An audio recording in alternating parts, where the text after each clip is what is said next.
मेरी ज़िंदगी सबसे बेहतर है, अल्लाह का शुक्र है। मैं यहाँ पे मर जाऊँ, यहाँ पे ज़िंदगी मेरी कट जाए, सबसे बेहतर है। बस पैसे के टाइम में वो लोग याद करते हैं परदेश की, उनको पता भी नहीं क्या ज़िंदगी है क्या नहीं है। माँ बाप इंतकाल हो गए आज के, उस टाइम मैं 15 साल का था, उस टाइम इंतकाल हो गए माँ बाप मर गए, सब कुछ मर गए हम। मेरा नाम है बिलाल खान और आपका स्वागत है मेरा दर्द और मेरी कहानी और परदेश के इस नए एपिसोड में। और आज हम बात करेंगे परदेश के बारे में। परदेश है क्या? परदेश एक ऐसी जेल है कि लोग परदेश आने को तरसते हैं और आने के बाद में वापस अपने मुल्क जाने। आज हम कुछ ऐसे परदेशियों से आपको मिलाएंगे जो रोजी रोटी के लिए अपने बीवी बच्चों और देश को छोड़कर विदेश आए, लेकिन कुछ मजबूरियों के कारण वापस वक्त पे अपने घर ना लौट पाते। किसी को 2 साल तो किसी को 4 साल। और कुछ ऐसे लोग भी हैं जो यहीं पे दफन हो गए और कुछ लोग यहाँ से पेटियों में पैक होके अपने घर गए। आज हम आपको ऐसे ही परदेशियों से मिलाएंगे और सुनेंगे उनके मुंह से उनकी ही कहानी। कहाँ के रहने वाले हो आप? जी मैं इंडिया झुंझुनू राजस्थान से। सऊदी में कितना साल हो गया आपको? सऊदी मेरे को 10 साल हो गया जी यहाँ पे। और कैसी कट रही है यहाँ पे? परदेश की ज़िंदगी तो आपको पता कैसी कटती है। बात होती है रहती है घर पे? बात कभी 10 दिन से, कभी 15 दिन से, कभी महीने भर भी निकल जाता है। बस ऐसा क्यों? ऐसा बस उन लोगों को पता, बस हमारा दुख तकलीफ तो वो लोग नहीं जानते हैं। बस पैसे के टाइम में वो लोग याद करते हैं परदेश की, उनको पता भी नहीं क्या ज़िंदगी है क्या नहीं है। कितना साल हो गया आपको घर नहीं? 10 साल हो गए यहाँ पे मेरे को। घर नहीं गया अभी तक? घर नहीं गया अभी तक। कोई याद ही नहीं करते, बुलाते नहीं घर वाले। सबसे अच्छा है यहाँ पे मेरे को अल्लाह ने मौत दे दे, सबसे बेहतर है। इससे ज़्यादा तो कोई है ही नहीं दुनिया में। अच्छा, पैसा वैसा लगाते हो बीवी? पैसा भेजता रहता हूँ, महीने पे भेजता रहता हूँ। जब भी मंगाते हैं वो लोग भेजता रहता हूँ। कभी उन लोगों को तो तकलीफ नहीं आने देता हूँ, लेकिन तकलीफ वो लोग मेरे को देते हैं। और कुछ भी नहीं चाहिए इसमें, वो तकलीफ वो लोग मेरे को बहुत देते हैं। क्या तकलीफ है? बस पूछते नहीं है परदेश की हाल चाल कैसे हो, तुम कैसे हो, दुख तकलीफ में हो कैसे हो, खाना खाया कि नहीं खाया, तुम्हारी कैसी ज़िंदगी गुजर रही है परदेश की, ये हाल चाल पूछते नहीं। सबसे बड़ी दौलत, सबसे बड़ी दुख तकलीफ की बात तो ये है, परदेश में बंदा रहता तो उसको घर वाले को पूछना चाहिए दुख तकलीफ की बात। भाई तू, तेरी तबीयत कैसी है, तू कैसे रह रहा है वहाँ पे। ये सबसे बेहतर आदमी जान जाए ना, तो ज़िंदगी में कभी पीछे नहीं रहेगा बंदा। परदेशी आदमी से सिर्फ एक हाल पूछ लीजिए आप, तू कैसा है, तेरा हाल चाल कैसा है, वो बंदा खुश हो जाता है। और आपके माँ बाप इंतकाल हो गए आज के, उस टाइम मैं 15 साल का था, उस टाइम इंतकाल हो गए माँ बाप का। अच्छा, माँ बाप दोनों नहीं है? नहीं है, दोनों नहीं है। फिर भी आपको छुट्टी तो जाना चाहिए। छुट्टी वही कहा तो बोलता है घर में सुकून होता है तो छुट्टी जाने का मन करता है।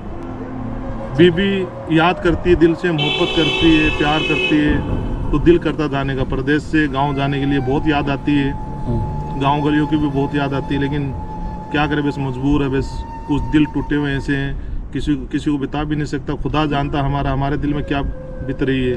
यहाँ पे कितना साल हो गया आपको रहते? मेरे को 10 साल हो गए यहाँ पे।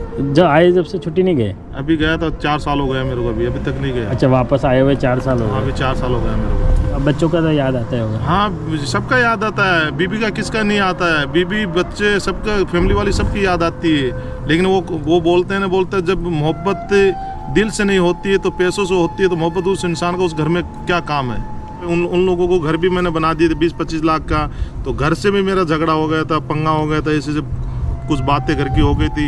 लेकिन क्या करूँ, बस वो कहा तुम बोलते दुख देख के सुख होता है, तो मैं तो दुख देख के सुख किया था बीबी को, लेकिन मेरे को वो उसी दुख में डाल के रखी है। वापस आए हो कितने साल हो गए? अभी 4 साल हो गए मेरे को। अच्छा, 4 साल पहले घर गए? हाँ, मैं 2019 में गया था छुट्टी। 2019 में 8वें महीने बकराईद पे गया था, तो उसके बाद में आया था 2020 में पहला महीने में आया था।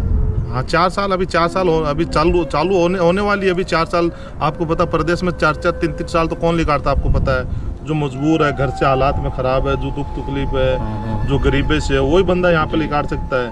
और आपको पता है घर तो अभी तो जाओ, एक बार तो घर जाओ, लगाओ, अभी रमजान आ रहा है, छुट्टी लगाओ। देखो, मैं अभी पिछली बार एयरपोर्ट में मैं वापस आ गया था, तो मैं घर वाले को फ़ोन किया था, तो घर वाले को मैं बोला था आप एयरपोर्ट के वहाँ पे सामने आ जाओ, तो घर वाले बोले तो अभी थोड़ा कर्जा बाकी पड़ा है, तो आप थोड़ा और दिन वेटिंग कर लो।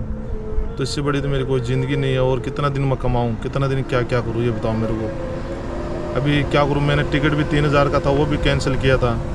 तो मैं सोचा चलो अभी हालात ख़राब चल रहे, कोरोना चल रहे, तो मैं सोचा चलो बेहतर है यहाँ पे अपन थोड़ा दिन और रुक जाते हैं। तो मैं अभी मेरे को 1 साल और होने लग गया। तो फिर मैं बोला था घर वाले को तुम आ जाओ, तो बोलते थोड़ी अभी थोड़ा और कर्जा बाकी है।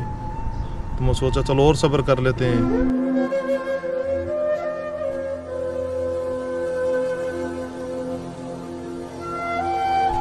परदेसी उस सर्कस के जोकर की तरह है जो दूसरों को तो खुश रख लेता है, उसके सिवा कोई नहीं जानता अंदर से वह कितना अकेला और बेबस होता है। फिर भी वह दूसरों को खुश रखने में लगा रहता है। अपनी सारी जिंदगी परदेश में गुजार देता है सिर्फ इसलिए कि मेरे घर वाले खुश रहें।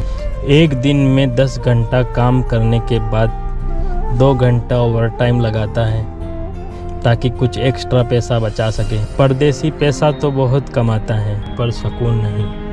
कयामत से कम नहीं होता वह दिन जब घर से कॉल आता है, छोड़ गई इस दुनिया में तुझे तेरी माँ जो तेरी परवाह और तेरे लिए दुआ करती थी।